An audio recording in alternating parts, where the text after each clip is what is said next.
सर पड़ता, भगवा तू धई के सर पड़ता।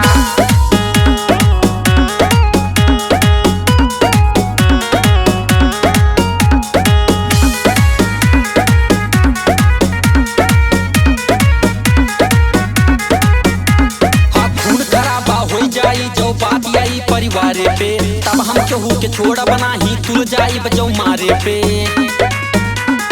ए बेटा खून खराबा हो जाई जो बात आई परिवार पे तब हम केहू के छोड़ बना ही तुल जाई बजो मारे पे। हाँ दूसरा के काहे में तू भूखा तारा बाप के पट्टा। उठ जाई यदि हाथ में कट्टा भगवा तू धई के सर पड़ता। उठ जाई यदि हाथ में कट्टा भगवा तू धई के सर पड़ता।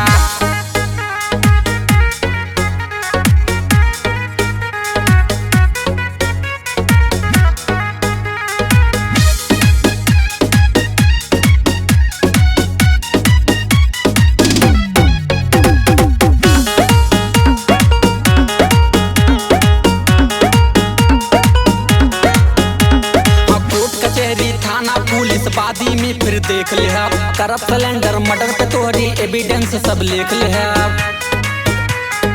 ए बाबू कोर्ट कचहरी थाना पुलिस बादी में सब देख ले करप्ट सिलेंडर मर्डर पे तोहरे एविडेंस सब लिख ले। चारे दिन में छूटब हम सबके आगे फेंक के पत्ता।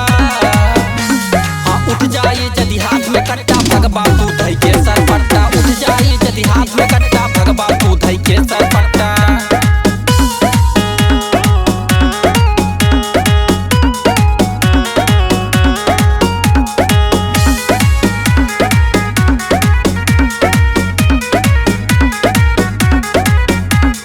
संसद या विधायक के घरे रोजे आना जाना बा। ओके कमिश्नर चाहे डीएम एक के साथ में खाना बा बुझला। संसद या विधायक के घरे रोजे आना जाना बा। ओके कमिश्नर चाहे डीएम एक के साथ में खाना बा। हमरे से सरकार चलेला हमरे से आवेला सत्ता। उठ जाइए यदि हाथ में कट्टा भगवा तू धई के सर पड़ता। उठ जाइए यदि हाथ में